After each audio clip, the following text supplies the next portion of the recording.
Happy Friday morning, everybody out there. This is the XFL Markcast. How's everybody doing? Hopefully you're doing well. Hopefully you're more impatient for news as we are here, right? I'll tell you, Paul, this is one of those weeks. I don't like to talk about too much personal stuff on the podcast, but I was sitting there today. I was thinking, I could really use a win right now. I could really use a win. I know. So, we're doing the Lord's work here. Ding the bell. I'm really working to get all this XFL news. If you've ever thought to yourself, how could I brighten Reed's day? Just a thumbs up on the YouTube video today, a subscribe on YouTube. It would be very much appreciated. We're at our episode last week, horrendous ratings to talk inside baseballs. I blame the XFL hat. But 2 weeks ago, we're almost at 400 views for that video. And it would put me over the moon if we could get even close to that this week. I've got a lot of work today to put in for this rundown. So if you appreciate kind of the alt football stuff, I got XFL, I got Spring League, I got Fan Control Football today. It really would put me over the moon to get a thumbs up or a subscribe on the YouTube channel. Look, and I am privy to the stuff that's going on with Reed right now. So please, Reed puts so much effing. I'm not gonna say it, but you know what I mean. I can emphasize that. I can't emphasize that word enough. I get upset thinking about some of the stuff sometimes. I get upset for Reed for what he's going through. So please help my friend out. He's one of my best friends, even though I give him crap a lot. One of my few best friends, in my inner circle. I'm telling you, I'm not just saying this to boost your ego. I'm saying this. I would really like to cheer one of my best friends up. Please subscribe, watch our content. It would help. It would help us out. It would brighten Reed's day. It would put me over the moon. I was talking with Mark Perry, the owner of XFL News Hub today, the leading XFL news website, and he posted in the group. He goes, does anyone have any article ideas for today? I said, no, but I've got about 4 pages of stuff I'm going to talk to Paul about tonight. So when the owner of the leading XFL website is, and no offense to Mark, I mean, Mark does, good work too. But when Mark's looking for, I put a ton of work in today. I really hope you guys appreciate it. I was going to joke about this, and then we both have had stressful days. I was going to say, I feel like I'm actually so good at doing content now that once the XFL news actually comes, we might go on the Wheelhouse schedule and do 2 episodes. I'm kidding. Paul would murder me. But anyway, we got a lot of stuff today. And the breaking news, this is exciting. I want to see if you get a kick out of this too. This is going to be the title of the episode. Don't ask me why. I was going through my LinkedIn today, my LinkedIn notifications. I added XFL Markcast to my LinkedIn this week. I was trying to connect with some XFL folks on LinkedIn. And today I noticed I had a view from a CEO/executive director in the sports industry. Very cool. And so I took a screenshot and I tweeted to Dany Garcia. I said, hey, add Dany Garcia. That you? ? I'm just saying, could be connecting with Dany Garcia via LinkedIn. Do you think I'm off in thinking that could potentially be Dany Garcia connecting with me on LinkedIn? That's a coin flip. I'm not saying you're off. I'm saying it's a coin flip. There's a 50-50 chance that's Dany. I'm just saying there's not that many CEO executive directors. I actually signed up for LinkedIn Premium tonight. You can do a free trial just to see if I could really see who it was. But swear to God, you look at my Twitter. So that's going to be the title of the episode is Connecting with Dany Garcia via LinkedIn. ? Because we can't assume anything. Well, I'm going to put, I already made the graphics and there's no question mark. Right. Anyway, to recap from last week, Mark is now wearing the XFL hat with me in solidarity on his podcast, the XFL Black Friday hat, until we have XFL news. Okay. I don't have one of these hats, so I can't wear it with you. It can't be, figure out something though. Yeah. I think what I want to do is I want to put a monitor over my shoulder and have the graphic up. That'd be kind of cool. I think that. You mean the podcast graphic? Yeah, the podcast graphic. And then, of course, when I do Wheelhouse, I can flip it over to Wheelhouse. Of course. I like that. You have the Wheelhouse down there behind you right now. I do. I do. And I've got the, the documentary poster, Emmy over here. There's an Emmy right there. Yeah. So Paul, this first story tonight, this was sent in by listener Jan. I think that's how you pronounce it. Jahn. I'm going to ask you your opinion on this. You're coming into this cold. I want you to look at this link and I want you to tell me, is the XFL hiring, is this a legitimate job search posting from the XFL? They posted it on February 24th. It's a legit thing. So this was sent in, I believe, over the weekend. John connected with us on Facebook. He's a listener, and he was doing some job searching stuff. And you could do this yourself right now. If you go to Google, you type in XFL jobs on Google. Google does job search, and there's a bunch of them. And I know, there's stuff, and it shows stuff like anything over a month old. It just shows as over a month. So it could have been from 2 years ago. But there was a job posting. It was three or 4 days ago when I saw it. And now it's 9 days ago because of, time, whatever. The description is still old XFL. So it's launching in 2020, be a part of yada, yada, yada, the exciting reinvention of sports, whatever the kind of the jargon the XFL used. But it was posted for a Houston creative job opening 4 days ago, or 9 days ago now, but 4 days ago when I saw it. So is this for the Houston team or is this for the entire XFL? I have no idea. I just, and I hate getting on this. I get messages all the time about all this stuff and being marks and reading all this kind of stuff. But I did think this was at least interesting to ask your opinion about, because I don't know. I mean, and I posted, it didn't get a lot of traction on Twitter when I posted it. I just said, hey, this got sent in. What do people think? And people didn't have a lot to talk about. So I wanted to ask you. Well, the posting date is the real thing that sticks out. It was posted on February 24th of this year. Not of 2020, not of 2019, this year. This was posted days ago, a week ago. Yeah. So this is something that's moving now. So we have some news. We have some breadcrumbs, as the weird conspiracy theorists would like you to, they say about their things. We have some breadcrumbs here. They posted this recently. They're looking for an actual director. I know some people in Houston that might be interested in this. Yeah, it's on Pipeline Labs. I think it's a job searching place. Content director, XFL Houston. Yeah, like you said, posted February 24th of 2021. Now, see, all the text in there is weird because it's all coming back. 2020 when it kicks off. It's the same old jargon from before. But it's got the company profile, XFL, and you can apply for this. I mean, if someone really wanted to, I don't really have the time right now, but you can go into the bottom and you can click apply now. I think the biggest thing that stands out to me right now that I'm realizing is that it says XFL Houston and not XFL or Houston Roughnecks. Yeah, I mean, that might be something that, the people might accuse you of reading into things. I might be reading that and saying they're going to change the name of that team. It could be. I've seen a lot of people, and we're going to get into this kind of with our next couple stories too. I saw a whole thread this week talking about, why haven't we heard news, all this. So many people still are relating this back to the logo trademark. And I cannot imagine that is the reason why they're holding off on news right now. I cannot imagine that the freaking Houston Roughnecks stupid Derek logo or whatever is the reason why. I don't think it is. I think they're waiting on the NFL to figure out what the F they're going to do with this season, and we're going to get into the news here with the week 17, and they're going to be adding the Monday Night Football game and all this kind of stuff. That's what I think it is. I don't think it has anything in the world to do with the lawsuit. I mean, I think that's part of it they're dealing with, but I don't think I think they're just waiting on the schedule to come up. But anyway, I just saw this.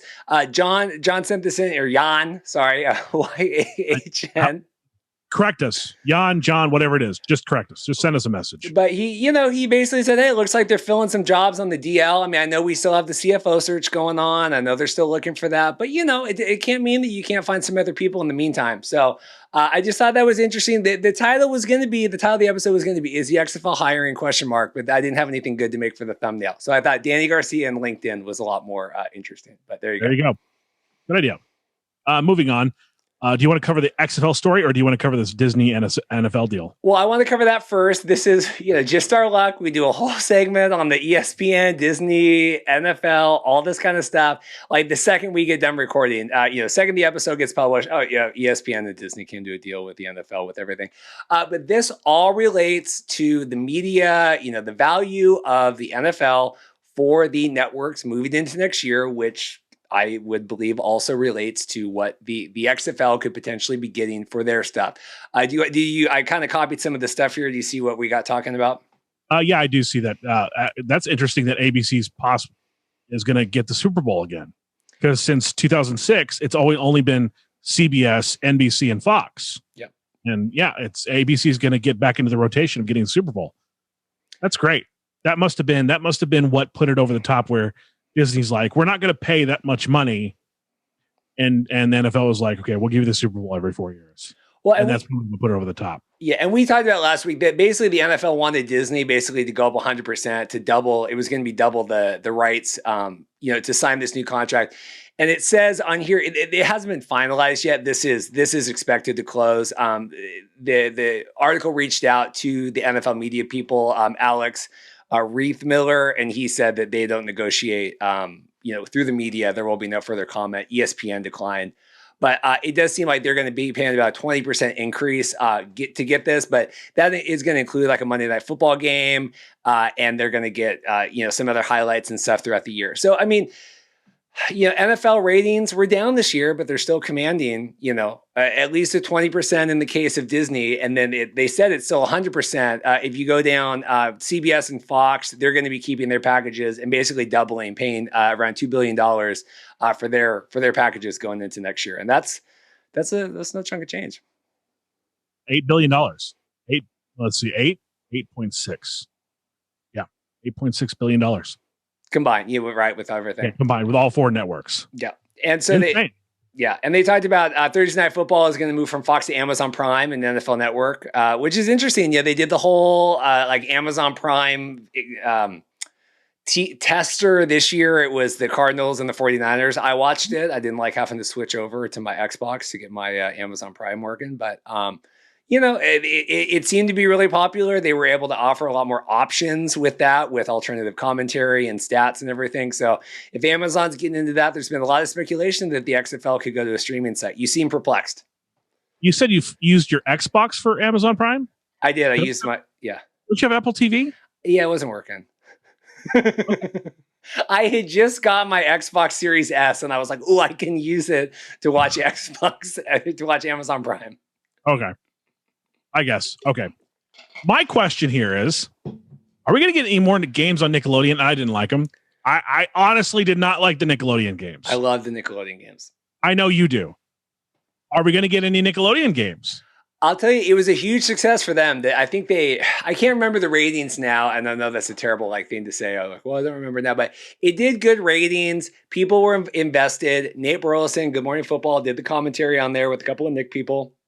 Nate Burleson's in the news, FYI, because the wow hats that he wears. Because Baker Mayfield is trending right now because he saw a UFO, and then Nate Burleson came out and said that he also saw a UFO, and so then there was the talk of the thing today. Who's the guy? Chase Crawford, the sports analysis guy. It's he just got re-signed for a new contract. Chase Crawford. Right, it's not Chase Crawford. It's oh my gosh, this is gonna be terrible. Vamp for a minute. I gotta find this. Chase Crawford is an American actor.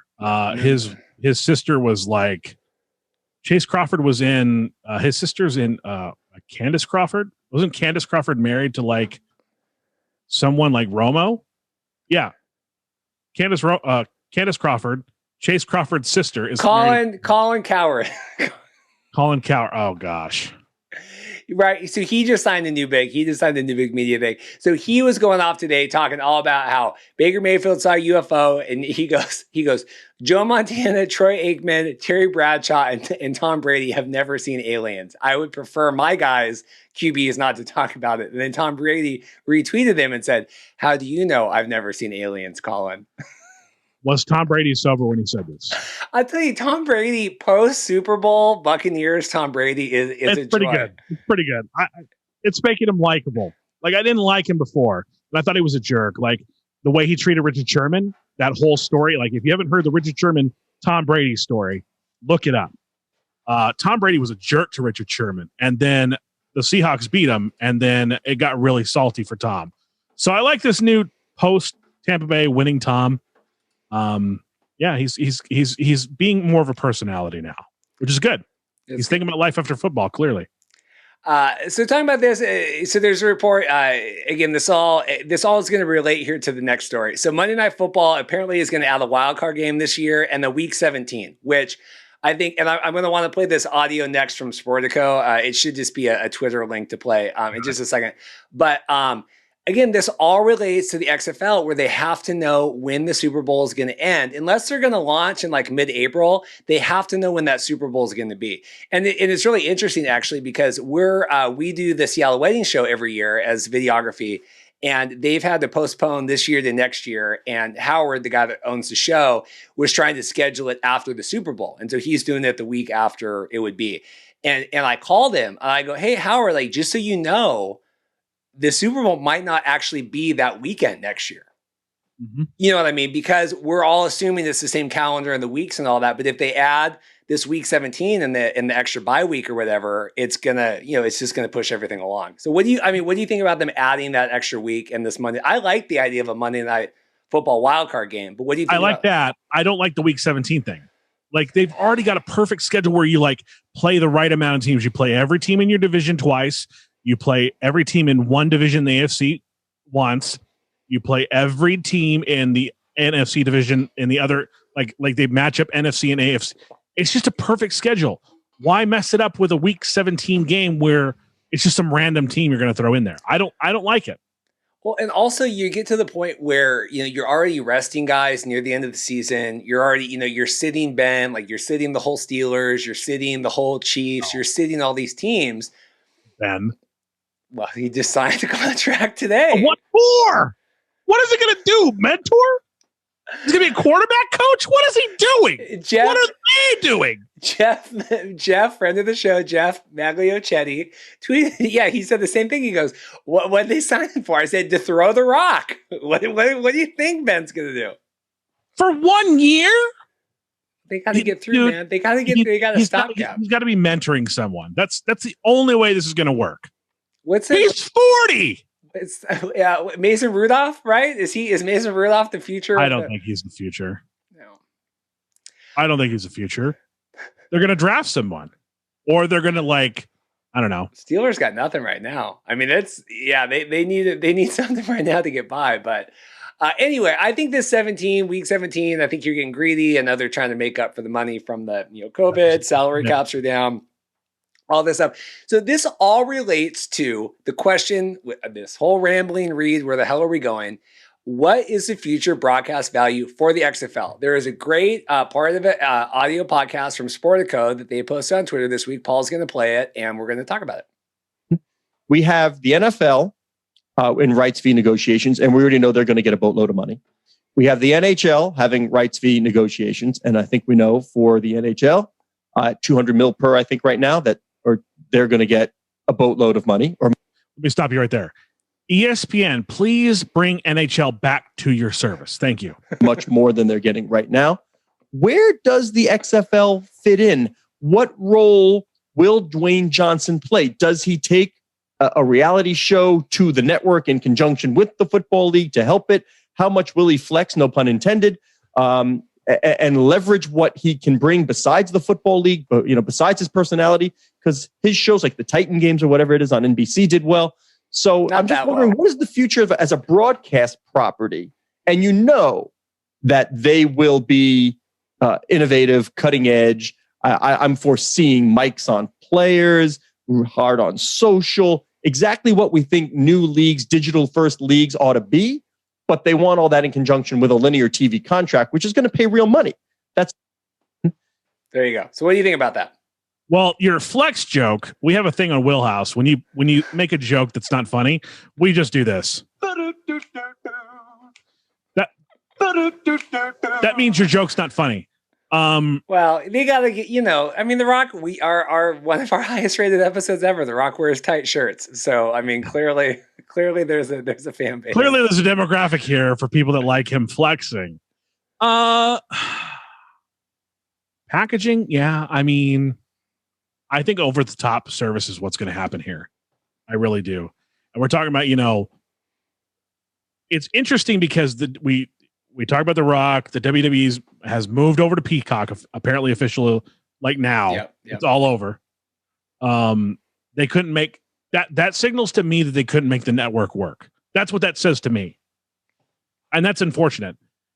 So the XFL, are they doing like an over-the-top service? Are they going to go with Netflix? Are they going to go with Hulu? Or are they going to go with Amazon? I think that's more the move they want to make here. But who knows? Who knows? I will say, of any benefit, and we're going to get into all the fan control football stuff later, I will say a benefit that fan control football has had, and I got a lot of stuff to talk about later, but them being on Twitch is a really good deal because they can go live when they want to. There's no overhead. If they want to go on for 3 hours, if they want to do a show every day of the week, if they want to do, and not that XFL is going to go with Twitch, but having that, it's going to be a conjunction, like they said on there, of having a linear TV deal, but then some sort of over the top. And I do think for the benefit of fan control, I think that's one of the best things they've done is be able to have that flexibility. If they want to go live and broadcast a practice and show everyone going around, they can do that, at the drop of a hat. I mean, they could just go on, hey, we're showing practice today. Hey, we're showing this. And so I do think that's a lot of the future. I mean, I think that is something that they've done well and innovated in that way. And so, if the XFL could borrow something from them, the same way that the NFL borrowed from like the original Skycam from the XFL. I mean, I think that, again, we want all these leagues to succeed because you can build off each other, to get a better product. I mean, do you agree with that with the Twitch thing? I completely do, because you and I have both, I work in the TV industry now. You work in the TV industry prior to that. We both know how costly satellite uplink time can be. It's a bear of a thing on a budget. But like you pointed out, fan control football can go up on a Twitch stream like this and not have to worry about booking a satellite, a budget for that satellite uplink time. There's a I'm trying to think of the word. There's a system in place, an infrastructure in place to make sure you skip the satellite uplink time. So I think that might be the move. How do you think the fan control football would feel if the XFL would just be like, you know what, we're going to go Twitch? That would be interesting. I mean, I think the difference is I think Twitch is highly invested in fan control football right now. I mean, I think they own part of the. Oh, they do. They're part ownership in that, and so I don't think Twitch is going to be there because I think ultimately it's going to need to be a Netflix or like this NBC with the Peacock where you can do the shows on NBC and then you can do bonus content on Peacock or on the Amazon Prime. I mean, I think marrying the two, like they said, kind of that linear TV contract. Okay, we can get 45-year-old men and women to turn on their TVs in Nebraska, but then we can also get people tuning in and watching on YouTube and stuff like that. I think is going to be the place to go. You seem perplexed. I was just like couldn't see part of my screen for a second. That was weird. It was like, is Paul getting abducted by the UFOs? What's happening here? Baker Mayfield. Anyway, moving forward like with that, but trying to speculate a little bit about that. I thought that the part of that podcast was good today, and then with all the updates with the the Disney and everything with the NFL, I thought to me that made sense to talk about. Definitely. Another update in the Oliver Luck versus Vince. This is turning into wrestling angle. Let's just have him get it over with at WrestleMania. This is ridiculous. This is So a little context. They meet in court. You said context. I'm going to ding you on that. They meet in court about the time this episode goes live every Friday. So when you guys are, the updates on this, it happened from last week. The big one right now is that Oliver Luck struck back, and he he bashed McMahon and Alpha as corrupt and deceitful. That Oliver Luck in his brief alleged that McMahon violated his duty of good faith to ensure that Alpha did not manufacture spurious or dishonest grounds on which to terminate Mr. Luck for sinister purposes of avoiding payment for all compensation to which he was entitled upon termination without cost. That's some pretty, they say words. Sinister. Words matter. That's wow. Yeah. Love the adjective choice there. Sinister. Sinister. Well, that was the right way to say adjective, by the way, Kevin Nash. Anyway. Longtime fans of WWE, I mean, Vince is a little sinister. Yeah. Did you watch the John Oliver thing? I think I sent you the John Oliver thing. Yeah, where Vince doesn't pay. I know that 5 minutes, more than 5 minutes is hard watch for you on YouTube, Reed, but John Oliver basically said that Vince McMahon was sinister in real life, and using that adjective very, very freely. Yikes. Getting spicy. Yeah. The other interesting thing with this is we've talked for a while about Antonio Callaway. That's one of the big sticking points that McMahon has against Oliver Luck is he says that that he brought in Antonio Callaway, he had the checkered past, and that wasn't up for Luck to bring him in. And Luck, in his brief, he asserts that not only is Vince's retelling of that whole story factually wrong, but that it misses the larger point, that according to Luck, as the commissioner, it is up to him and him alone to decide to bring in Callaway or not. And this is what I thought was interesting about reading this today. And I know some people don't like all the Luck Oliver stuff or the Oliver Vince stuff, but right now this is what we got. But it seems to me, Vince wanted to hire a commissioner and be hands off, but then still wanted to be able to say whatever he wanted about the coming to go into the league. And Luck's saying right? Where have I heard that before? Putting Heyman in charge of Raw, and then who was it? Eric Bischoff in charge of SmackDown? Was that it? Yeah. Or flip it, right? Heyman was with SmackDown. Heyman was with SmackDown, and Bischoff was with Raw, and then been hands off. Like, I'm not going to get involved, but still be involved. Yeah. And that's what Luck is saying is, if you're going to hire me as a commissioner, you're going to pay me $60 million over 5 years or whatever. I mean, it was a good contract. It's like, that is up to me to decide who to hire and not to hire. And I think that was just Vince's problem with lacking, control there, lacking being able to be hands off with that. But I just thought that was interesting. I mean, there's no real breaking news this week with this, except that, there are some harsh words with Luck. And it seemed like last week, with Luck leaking some of the information to his brother at Wasserman Media at the time. Also, spoiler alert, I do due diligence on here. I noticed that some of the retelling of this story, maybe on alternative XFL podcast, was not factual up into the point nowadays. Oliver Luck's brother is no longer with Wasserman. I believe he's with the NHL now. That was not conveyed entirely with all the other XFL podcasts that are going on right now. So I just want to say, when we're dealing with this stuff, I do try my best to get things right. And Oliver Luck's brother is no longer with Wasserman Media, but he was at the time. Wasserman, we all know that's going to come back. That's going to be like the red herring that comes back at the end that, saves everything. But anyway, it's just interesting. It seemed like last week Luck was kind of on the defensive, and now Luck came back with a bunch of harsh words against Vince. Sinister. That cuts deep, sir. Yeah. Great. Another tidbit from a listener to not be named. On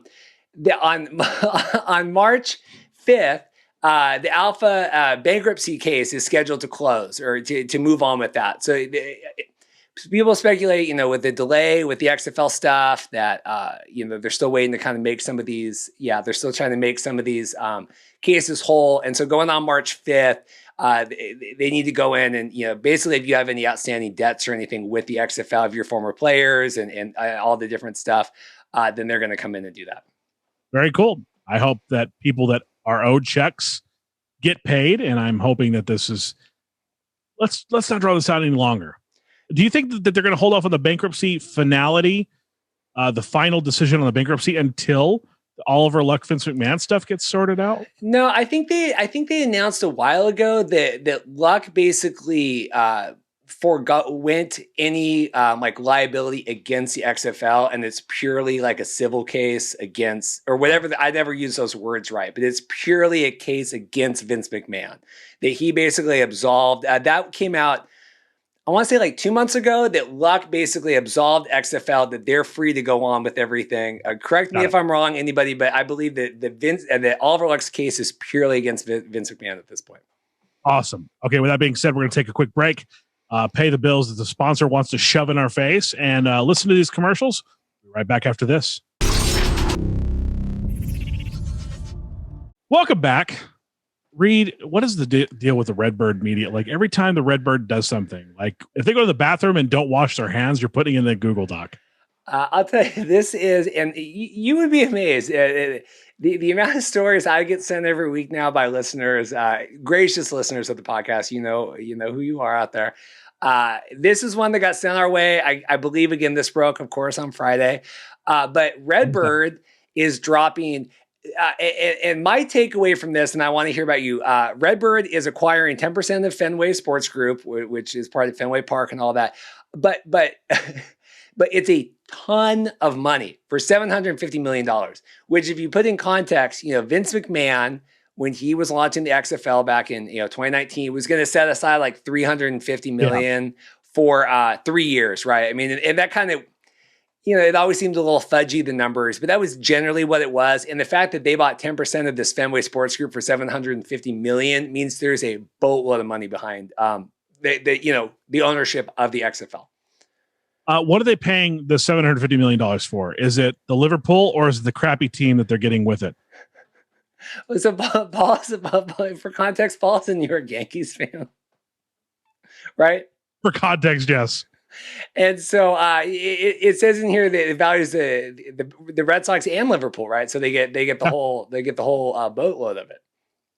I was interested in this because I knew Billy Beane was invested intrigued in it, like entwined in this, because Liverpool is actually using some of the techniques that Billy Beane used for the Oakland Athletics in terms of the analytics. That's basically ruining baseball right now. Billy Beane was you watch Moneyball. Brad Pitt. Moneyball. That's Billy Beane. And I knew Billy Beane was involved in the Fenway Sports Group because some of the stuff that he was doing in baseball, they were trying to translate to soccer with Liverpool. It got them some titles. But I mean, this is on my radar a little bit because I hate the Red Sox, and I'm a Tottenham fan in the Premier League. So this is interesting that they're valuing both of these teams together at $7.5 billion. Yeah, when I'm laughing in my head, I'll never forget when my brother Scott and I went to go see Moneyball in the movie theater. And I went up and I was trying to order the tickets. And when they ask you what movie are you going to see? And you kind of have a panic attack and you're I don't remember what one. And I was like, Moneyball. And I couldn't even talk. I kind of calm down. And Scott was like, what is your conniption? And so to this day, whenever we talk about Moneyball, it's Moneyball. But I actually like that movie a lot. Oh, it's a great movie. But the point of getting into this is A, Redbird is making moves, and B, it is the fact that they have a boatload of money behind them. So this is not, I've always said this, Vince, as big as he is, ran the XFL like the WWE, like a mom pop shop. Right. And this is not going to be that anymore. This is big timey. That's why we haven't heard leaks. That's why we haven't heard anything. Is they're not running this like some Billy Beane, whatever, I'm just using that as they could be. That's the point, is Redbird is tied in with Fenway, who is using the same, because that's how the Red Sox won the title. Yeah. Well, they won the title because Dave Roberts stole second. That's the first part. But they won the title by using money combined with the analytics that Billy Beane came up with in Oakland to break the curse of, the Bambino. Yeah. That's how the Red Sox won the World Series that year. So all of this analytic stuff, it now raises a question is the XFL going to use this technique analytics wise with their football league? Oh, that's interesting. I'm glad that you are finding. This is fascinating that you're finding more to read into this. I think that's great because this to me just I think I'm on a different level tonight. I don't know what it is, but I'm reading into a lot of different things. That's good. Good. I'm glad. No, I'm glad. I mean, again, I just set the table, and these are things that I think Paul will find interesting to talk about in the world of Very Baltimore. interesting. I mean, I hate the Red Sox, but this is very interesting nonetheless. And I'm not a biggest fan of Liverpool. Yeah. But anyway, they're making moves. Lots of money behind them. Last XFL related story, and then we got a lot of spring league and fan control football stuff. It's expected. I'm sure it'll be official tomorrow at 7:01 a.m. Alex Smith is now officially expected to be released from the Washington football team. That's unfortunate. It's really unfortunate. Yeah. Alex Smith is a good kid. That's unfortunate. Well, he's 36. I mean, he's not really a kid. I know he's not really a kid, but when you're older than he is, you always look at I look at you as a kid. So no disrespect. Wow. You're younger than I am. Whoa. It's funny when it's an endearing term, Reed. And it is interesting. JJ Watt, signed his massive deal this week, right? $32 million, and he's like 32 years old. I'm like, I look at him and I'm like, he looks like a really big old, very successful. He looks old. Well, I think I can't imagine a world where JJ Watt is younger than I am, and it looks like he could just murder me with his thumbs. He's younger than I am by 10 years, and he could murder me with his thumbs. I mean, this is interesting. I mean, the age of 34 has not caught up to me yet. I know that's young in some circles, but it is. Well, do I look 42 to you, Reed? No. Okay, that's my point. Sometimes aging hits us all differently. Yeah. So anyway, Alex Smith. So, do we think Heineke is going to get the start? Probably not. I will still be curious to see if Cam Newton, we talked about that last week, with him moving over there. But I am interested in the QB situation there with Heineke in Washington and anything involved with that. So I do think it's important to at least note that Alex Smith, moving on, they've talked about him reuniting up with the Bears, with Jim Nant or I'm terrible with this. What are the coach up at the Bears? I'm sorry. Someone please make fun of me on whatever. But I'm going to make fun of you right now. The Bears head coach? Yeah. Matt Nagy? Nagy. Yeah, Smith has past history with Nagy. Okay. I watch a lot of Good Morning Football. They talk about it a lot. I'm like now looking at the okay, so Nagy was the quarterbacks coach in Kansas City. There you go. So that's the tie. There you go. So anyway, they're thinking that Smith might wind up there, but it's just interesting. Heineke's in there. I at least know that Taylor Heineke is looking at the Instagram stories of the podcast. So we are. PJ Walker. So is PJ. PJ, Taylor Heineke. I see you looking. I see you looking on there. So I'm on the podcast. What are we doing? Just, I'm on the podcast. What else are you doing? It's off season right now. You're not dealing with all that free agency. You're all signed to contracts. I mean, you're good. So Alex Smith there's rumors that he's going to go to Chicago potentially. There was a hypothetical out there that he would be going with Nick Foles. Foles is gone. Trubisky's gone. Well, they're going to be gone. They're going to be gone. Don't ever disrespect Nick Foles in my presence, dude. He's a University of Arizona Wildcat. Don't you ever. That's fine, and he's an almost Super Bowl winner, but don't. No, he's not. He won the Super Bowl. Oh, he did. That's right. Carson Wentz was injured. He won the Super Bowl. I had it reversed. I'm very tired tonight. Yes, I had it reversed. Yes. How dare you, sir? Yes, Carson Wentz is the forsaken hero. Yes, you are correct. I apologize. I'm wrong. I've got one fact wrong my whole time right now. Forgive me. All right, moving on. Anyway, very defensive Nick Foles. I'm very defensive. That's fine. I saw him I saw that hit this year where he got crushed like with 1 minute left in the game, and I was like, man, I would have pulled him with that loss. I bet they wish they weren't playing him right now. Anyways, that's the XFL stuff today. We do have some big spring league stuff coming up. So I've been talking with Brian Woods all week via email. He is very excited for the tryouts coming. He promises big news. I assume that includes our Jousters merch. I was going to say that. I was going to bring that up. Like, the big news needs to be your merch. Brian's going to come on the show. The timing didn't work out this week just because I think everything's not finalized yet to publish. But he says he promised me, like on email, the second that they're ready to go with news. He's going to come on. Here's my first of many questions for you tonight about your opinions of things.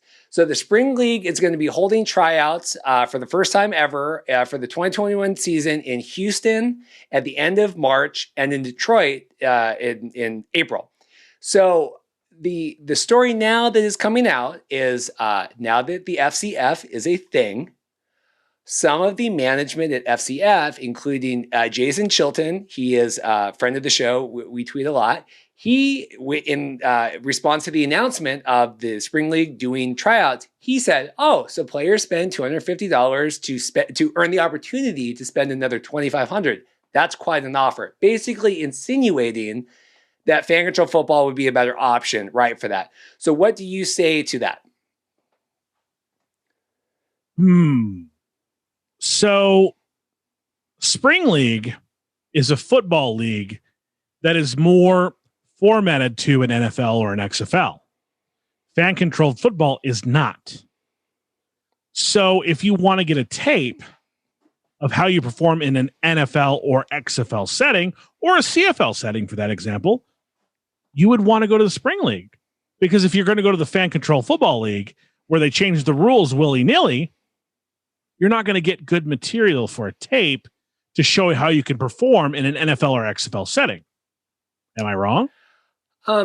That would be my takeaway. I hate to always be, and we get on the fan control stuff. But fan control football is not paying their players that much per game. I haven't had it, officially quoted back to me. I know the range in which they're getting paid. I've talked to you about this offline. It's not substantially more, to what my understanding, to what it would cost to try out for a spring league tryout. So, it's not like they're making, $10,000 a game or whatever in fan control football, I believe.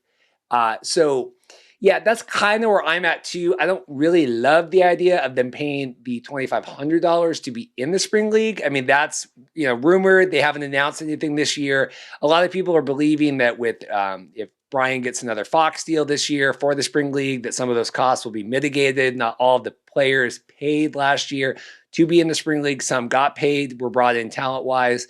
So yeah, but I just thought that was a really interesting take, that now that fan controlled exists, right? So now if you're a player, if you're a lower, not lower tier, but if you're someone that's not NFL bound, do you look at the FCF as a more viable option, playing 3 months on, 3 months off, as they've said they're going to do, than trying to make another go? Like, do you take that bird in the hand with the FCF and get your whatever per game, or do you, really try to go for the NFL? That's a good question.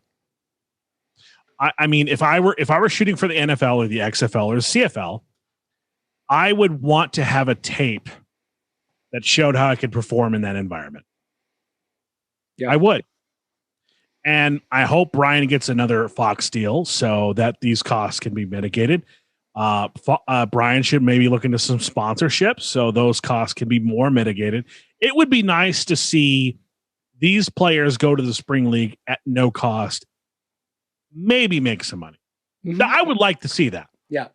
Yeah, especially because it's a shortened season. I think if Spring League gets their act together here in May, which is what's going to be happening, and when CFL now, they're signing a bunch of former XFL players, I will be very curious to see the talent pool that FCF has if they're going to do. So if you figure if they go off now, April, and then May, June, if they come back in August or July, they want to do a summer season, I'll be very curious what talent pool they have at their disposal now that things are coming back, where they did not have that problem here in February. Right. Got it. Just a last quick note, Dorothy's going to hate this. One of the TSL coaches, Sammy Parker, joined Washington State football team, which Dorothy is a UW to die. So I just had to make a note. I'm sorry, Dorothy. But that's good for him. We love to see the TSL guys making moves, and one of the coaches is joining the recruiting staff at Washington. So awesome to hear. We're going to take another break right now. Listen to our sponsors, come back. And you got some fan control. You were high on the fan control football after Saturday night. But you're shaking your head no, though. What's happening?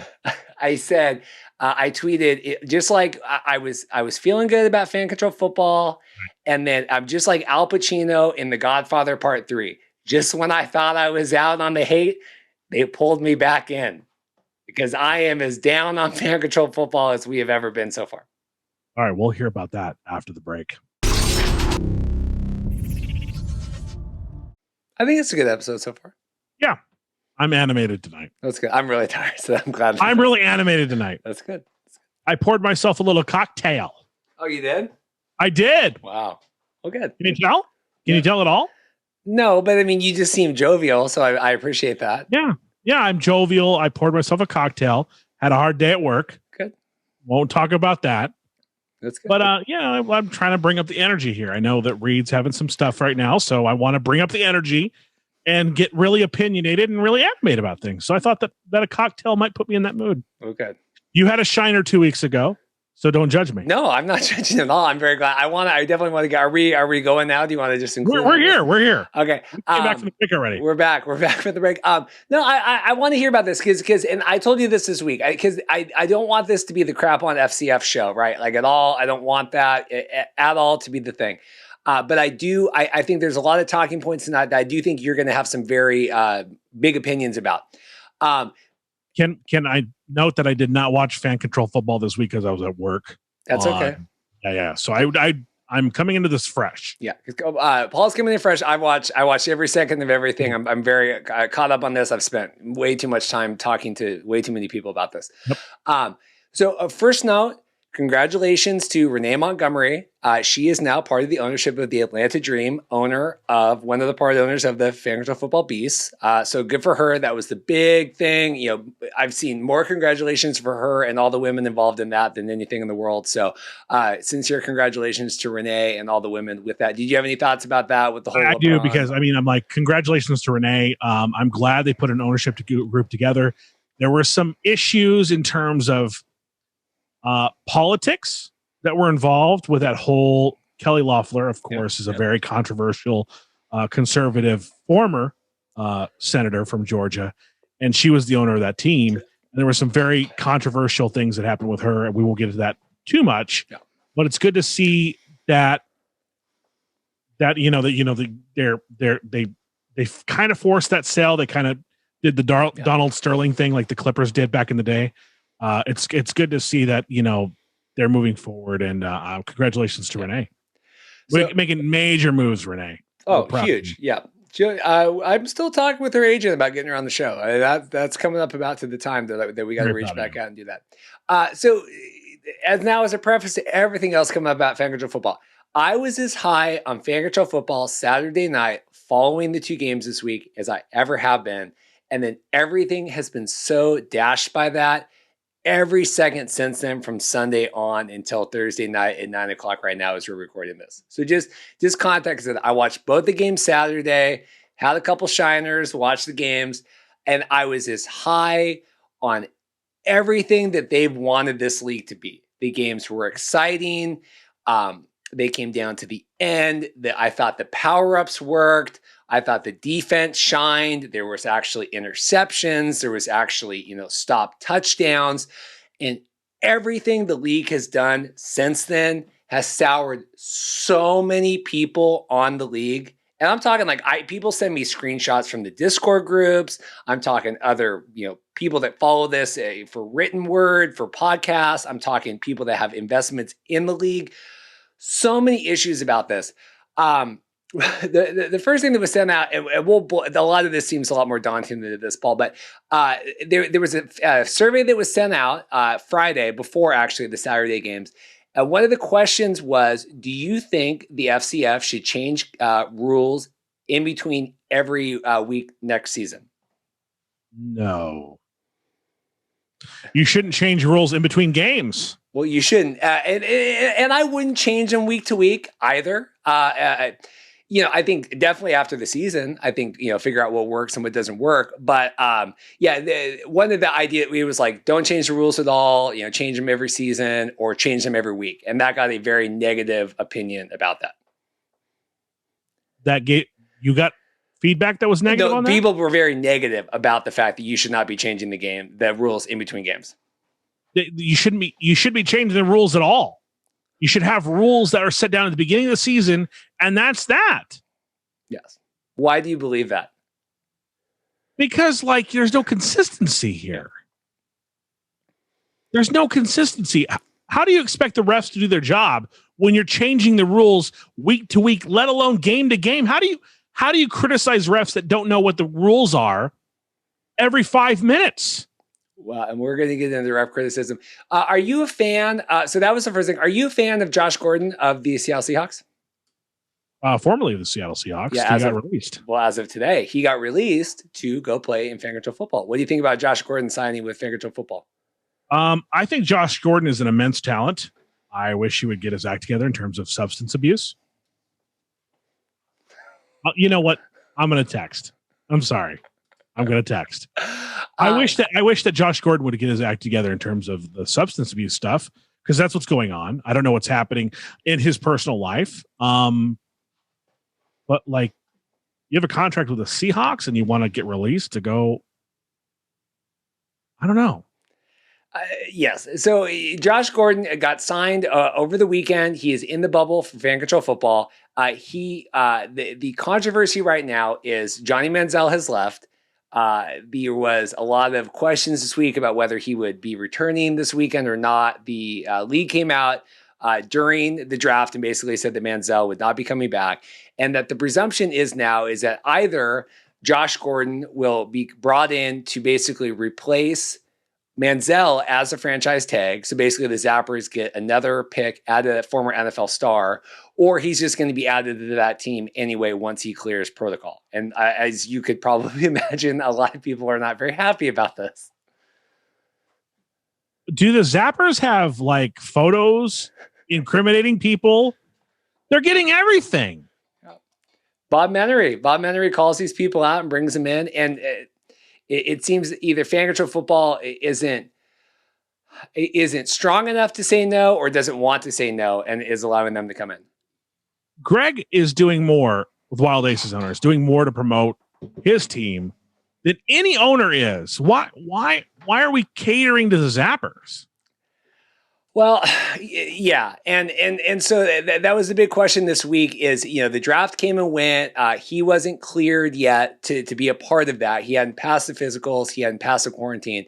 And so he wasn't able to be drafted. And so the question is now, he might just be added onto that team. And there is some controversy about that. I will say Vince with the Owners FCF, Owners Box FCF did a whole big write-up about this. I included that part of it here. We don't need to get into all that. But the idea that having fans voting on players each week and then voting on the tags, the franchise tags of the teams, and then having people systematically just brought in and placed on teams kind of defeats the purpose of having to be a Fan Control Football draft. Didn't they basically invent the franchise tag for Johnny Manziel too? Well, that's our theory. I mean, they wouldn't admit that on publicly, but isn't that what we think?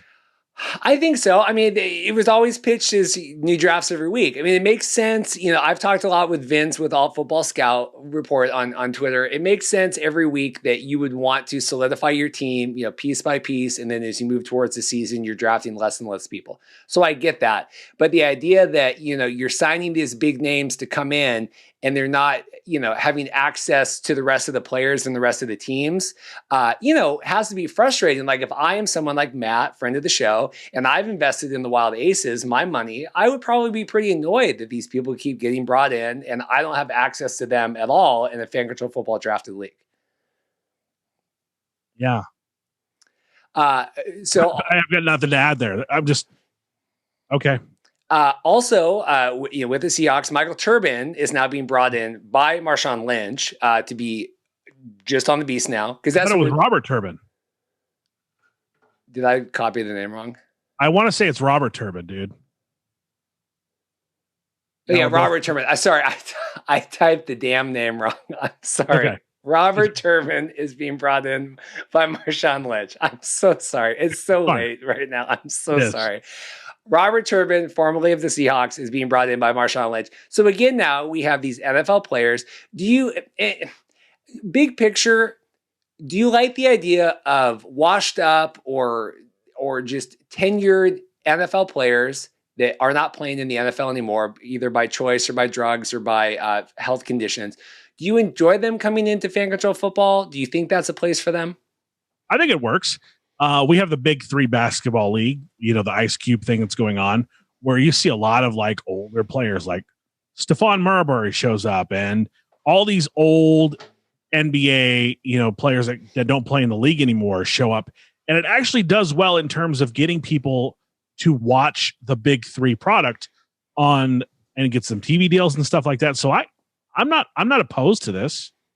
I just don't understand. I guess I just don't understand why the Zappers are getting all this free, like, oh, let's just draft the Seahawks. Bob Memory.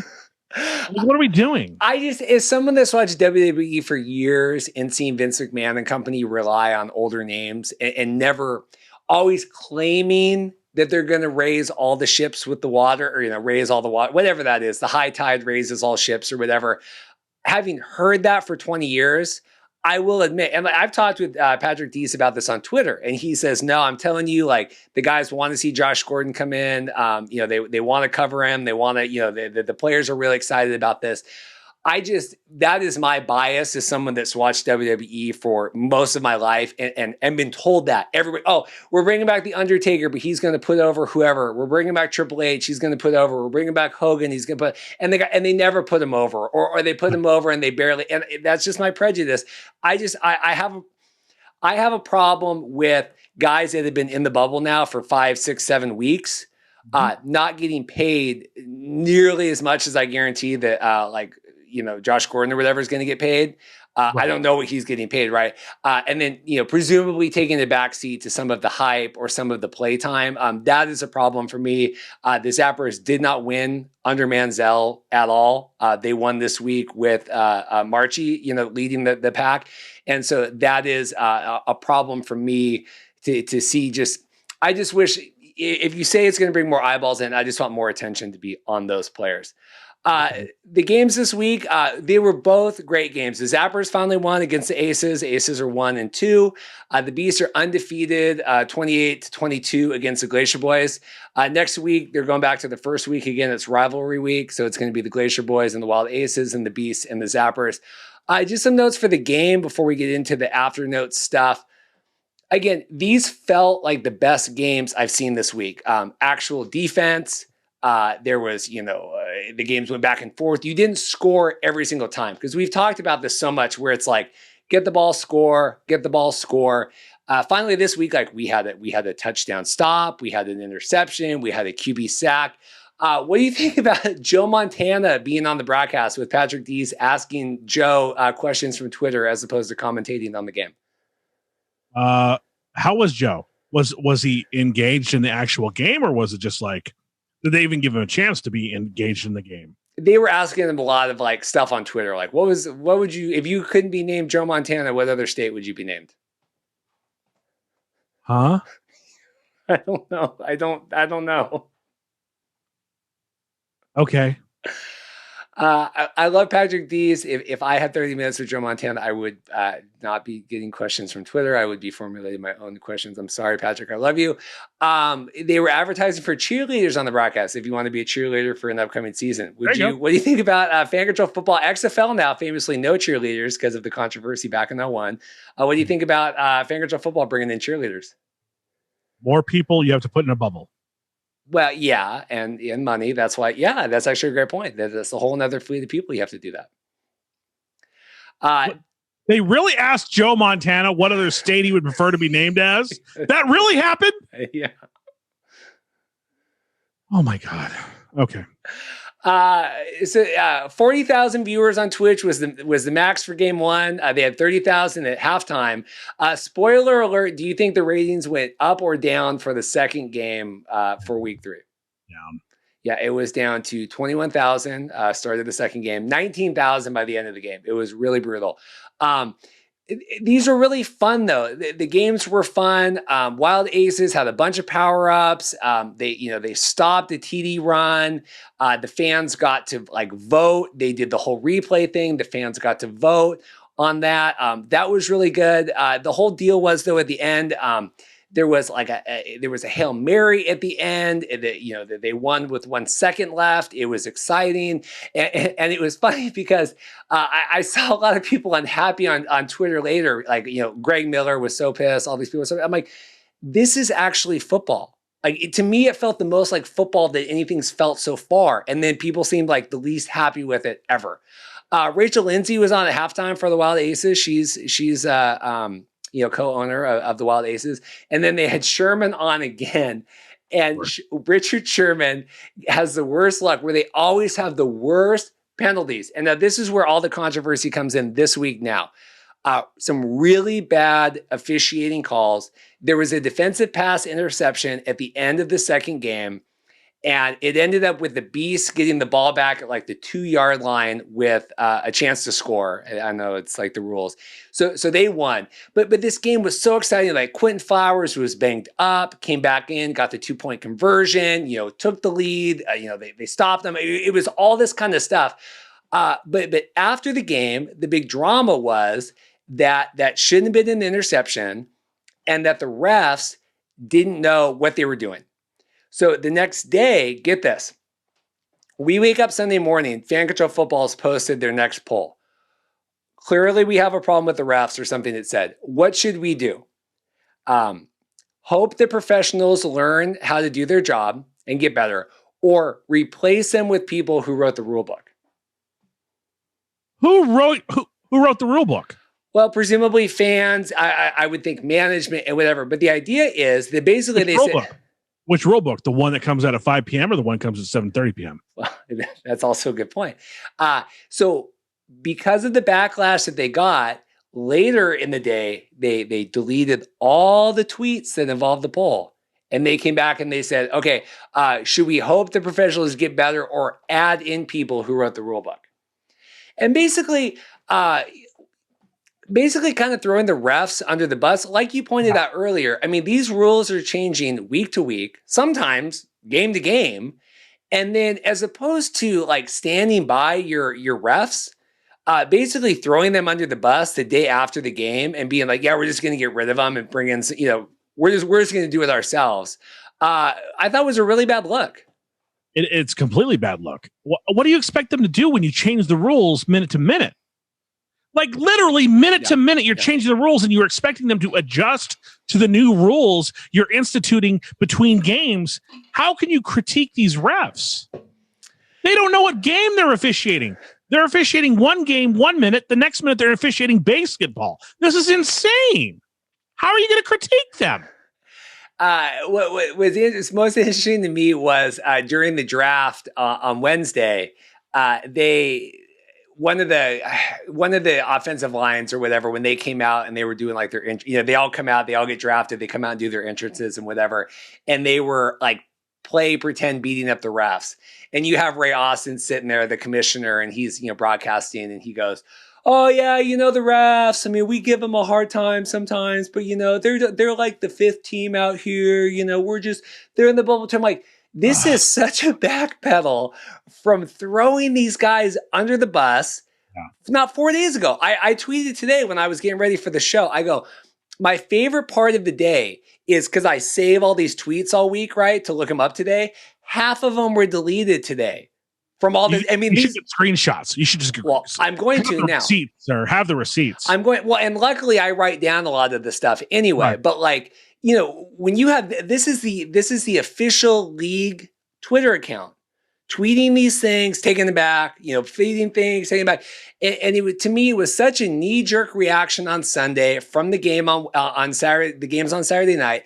And such like, I understand it's fan control football, but I still think you have it on yourselves as the league to establish what the framework is that we are operating within. And if you're just going to like willy-nilly go, like, because you have some people mad tweeting at you guys on whatever, or like flaming the Twitch chat, oh, well, we're going to get rid of the refs. Like, I just don't think that's an appropriate response from the commissioner of the league. Who said this? The commissioner of the league? Ray Austin. Oh, is it the same guy that says, I had a feeling about this guy, I had a feeling about this guy, I had a feeling about this? Is the same guy? Yeah. Yeah, he has a feeling everybody. Wow. I stopped listening to him. I did. There, that one game, I was like, this guy is ridiculous. I had a feeling about, you could have gone in there, Reed. You could have gone in there and lined up as a wide receiver and caught a pass for 10 yards, and he would have had a feeling about you. Yeah. He has a feeling. He was. I told you so. I said that was going to happen. I knew it. Anyway, there were notes that they had 823,000 viewers on Twitch on Saturday night. I talked with Matt about this. Matt is a Twitch streamer, Twitch watcher.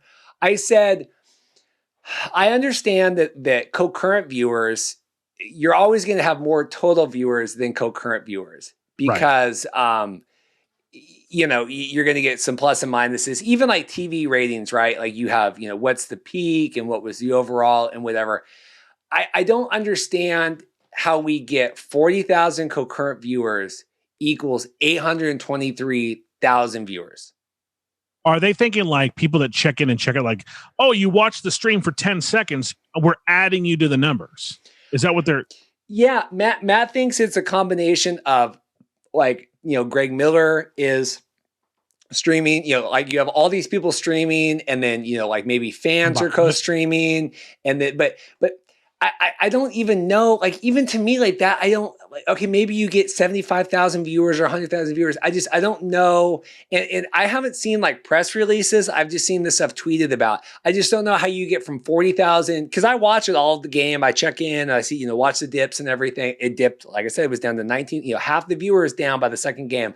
I just don't get how you get that. So anyway, that was interesting. And then just a couple final notes this week. The draft, this was like the nail in, I actually kind of forgot about this until. So we get the big final draft this week. This is the big final. We're going to set up the teams. The teams that you draft this week are going to go into next week and then the 2 playoff games. Right. Yes, we will pass the garbage segment this week. Don't worry. Paul's message. I know we're going quite long. That's why I put, if we do not have time, no problems. I got a little animated. I'm sorry. You're good. It's fine. So the draft started out great.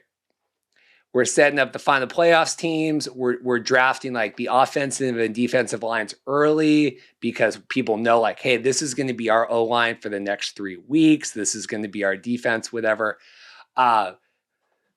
So we get ready for the Wild Aces to draft, and Virgie's was going to get drafted, and I was kind of listening and watching, and I was tweeting some stuff, and what happened was I think the Beasts had drafted one of their O-line or something before. One of the teams had drafted before, and the way it works in fantasy football is there's only 2 O-lines and only 2 defensive lines. So, once the one's drafted or whatever, they're automatically placed with the other team.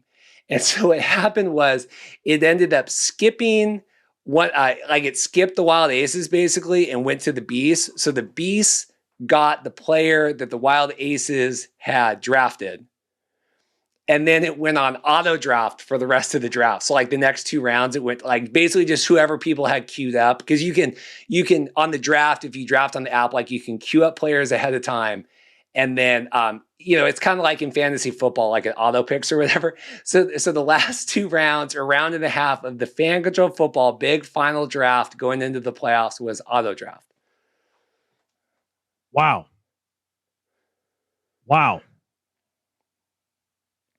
Okay. I got nothing. I don't know. I don't know what to say anymore. I'm sorry. I want to like this league, but none of it makes sense to me.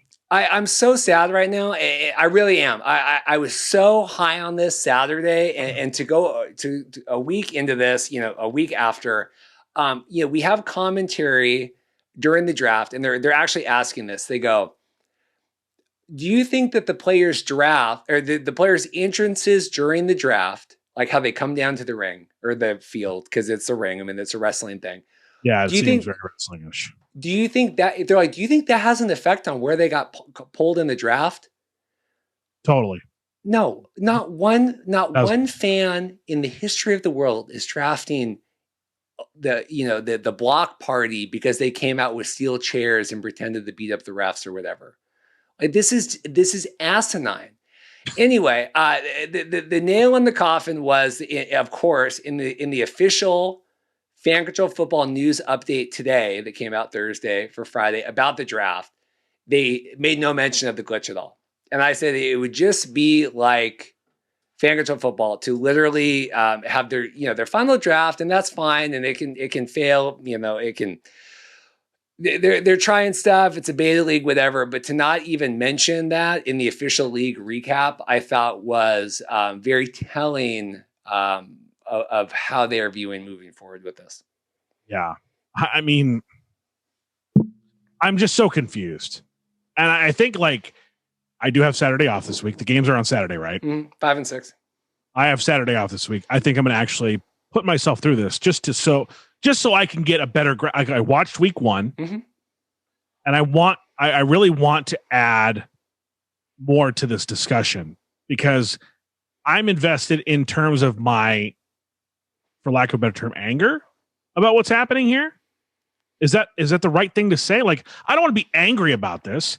I want them to succeed, but it doesn't seem like they want that. I'm just so confused by all of this.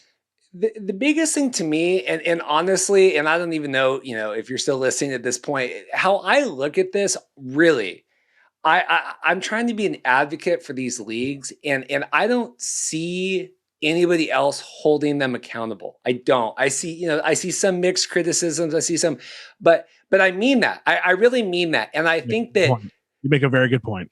And that's all I'm trying to do. And I'm sure they think that I'm the dumbest guy in the world. And who? No, cares? You're not. You're looking at this from a logical standpoint. Who cares about the Markcast? We're on ESPN with Josh Gordon, whatever, right? I'm rewatching Lord of the Rings right now. Frodo is I was thinking about this today, but Frodo's like, I wish that none of this had happened and this had been gone to me, right? Like, I wish the ring hadn't been put in. This wasn't on me.